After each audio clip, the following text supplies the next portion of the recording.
तेजस्वी यादवचा हेलिकॉप्टरमध्ये मासे खातानाचा video viral झाला। निवडणुकीच्या शर्यतीत आणि व्यस्ततेमध्ये तेजस्वी यादव आणि मुकेश सहानी हेलिकॉप्टरमध्ये जेवताना दिसले। दरम्यान तेजस्वी यादव यांनी मुकेश सहानी यांनी मासे खायला दिल्याबद्दल आभार मानले।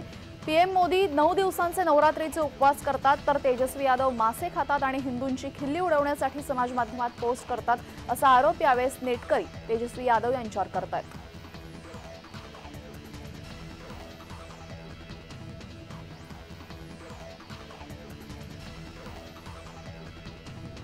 भाजपा कार्यकर्त्यांना दिल्ली पोलिसांनी पाण्याने धुतले। आंदोलनादरम्यान भाजपाचे कार्यकर्ते जखमी सुद्धा झाले। केजरीवालांनी राजीनामा देण्यासाठी दिल्ली भाजपाने आक्रमक पवित्रा घेतला होता। त्यांचे आंदोलन यावेळेस पांगवण्यासाठी प्रशासनाने पाणी मारण्याचा निर्णय घेतला।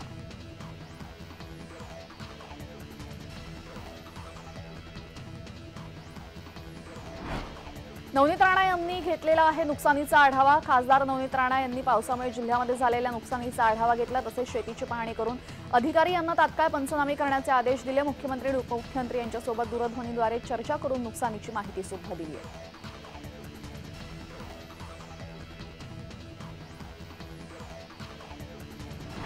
देवेंद्र फडणवीस यांनी पियुष गोयल यांच्या प्रचारामध्ये सहभाग घेतला होता। यावेळेस उत्तर मुंबई येथे भाजपा निवडणूक कार्यालयाचे उद्घाटन फडणवीसांच्या हस्ते झालं।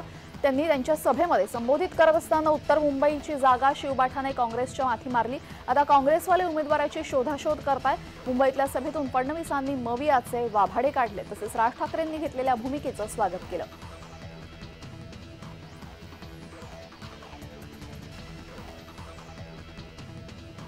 पंतप्रधान नरेंद्र मोदी यांच्यासाठी बिनशर्त पाठिंबा देत आहे अशी भूमिका राज ठाकरे यांनी घेतली।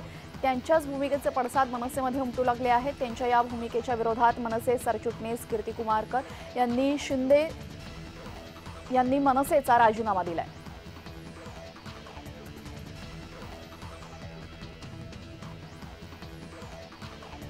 जात पडताळणी प्रकरणी अपात्र ठरलेल्या महाविकास आघाडीच्या अधिकृत उमेदवार रश्मी बर्वे यांना सर्वोच्च न्यायालयाकडूनही दिलासा मिळालेला नाहीये। सर्वोच्च न्यायालयानं रश्मी बर्वे यांची उमेदवारी फेटाळली। दरम्यान उच्च न्यायालयानं समितीच्या निर्णयाला स्थगिती दिली होती। सर्वोच्च न्यायालयानं मात्र निवडणूक प्रक्रियेमध्ये हस्तक्षेप करण्यास नकार दिलाय।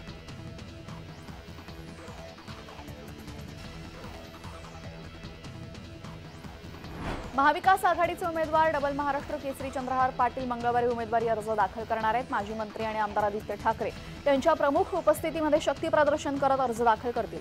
काँग्रेसचे प्रदेशाध्यक्ष नाना पटोले, राष्ट्रवादीचे प्रदेशाध्यक्ष जयंत पाटील इथे उपस्थित असतील।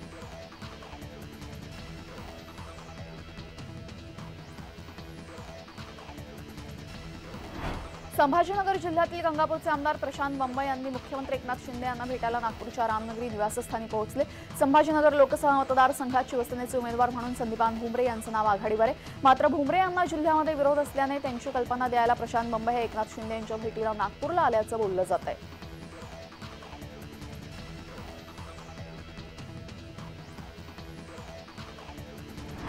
भाजपाकडून मुद्दे संपले की ते वादग्रस्त विषय काढत असतात। भाजपाकडे बोलायला मुद्देच नाही, ट्रॅक सोडून बोलतात। त्यामुळे आम्ही त्यांना मुद्द्यांवर असे सांगत आहोत की आमदार प्रणिती शिंदे यांनी भाजपा नेते सुधीर मुनगंटीवार यांच्या वादग्रस्त वक्तव्यावर प्रतिक्रिया दिली आहे। सोलापूरच्या खासदारांनी 10 वर्षात काय विकास केला ते सांगावं। सोलापुरात 25 वर्ष भाजपाचे खासदार आहेत, तर 15 वर्ष काँग्रेसचे खासदार होते। 25 वर्षांपेक्षा 15 वर्षात अधिक कामं झाली असं त्यांनी म्हटलेलं आहे।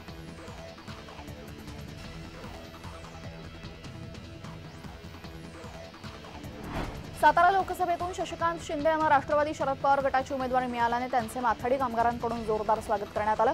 एपीएमसी मार्केटमध्ये शिंदे यांचं स्वागत करण्यात आलं। फटाके फोडून ढोलताशे वाजवत माथाडी कामगारांनी स्वागत केले। यावेळी शिंदे यांनी तुतारी वाजवत लढाईला सज्ज असल्याचा इशारा दिला।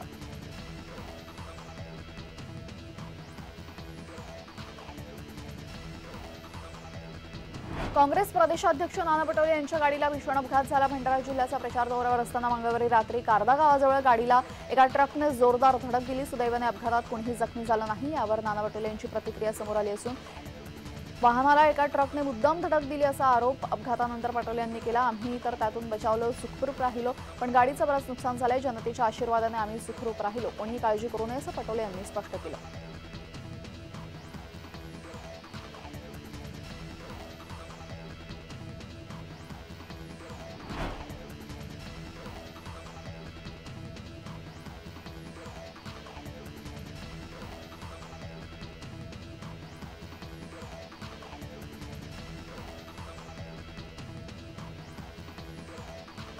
माढा लोकसभा मतदारसंघात तिढा गेल्या कित्येक दिवसांपासून कायम होता। या सगळ्या मोहिते पाटलांच्या घरामध्ये बंड होण्याची चर्चा सुरू होता।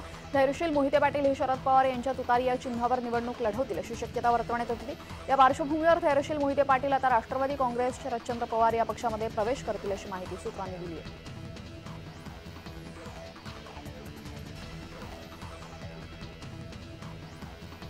वादळी वाऱ्यासह अवकाळी पावसामुळे जळगाव जिल्ह्यात जामनेर शहरासह तालुक्यातील अनेक गावात मोठ्या प्रमाणात नुकसान झालं। गारखेडा या गावामध्ये मोठ्या प्रमाणात घरांचं आणि रब्बी हंगामातील पिकांचं नुकसान झालं। नुकसानीची माहिती मिळताच गारखेडा येथे झालेल्या नुकसानग्रस्त भागाची मंत्री गिरीश महाजन यांनी पाहणी करत नुकसानग्रस्त शेतकऱ्यांच्या व्यथा जाणून घेतल्या। नुकसानीचे पंचनामे जलद गतीने करून अहवाल पाठवण्याच्या सूचना मंत्री गिरीश महाजन यांनी प्रशासनास दिल्या।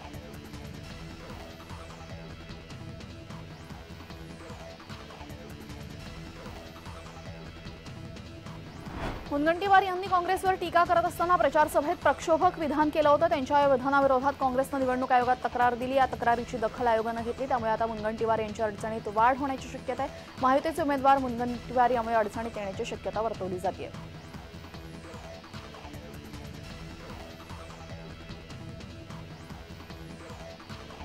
सांगलीतील काँग्रेसच्या नेत्यांची बैठक पार पडली। सांगलीत काँग्रेस नेत्यांची बैठक आयोजित करण्यात आली। सांगलीची जागा शिवसेनेकडे गेल्यानं काँग्रेसच्या कार्यकर्त्यांमध्ये सध्या चलबिचल सुरू आहे।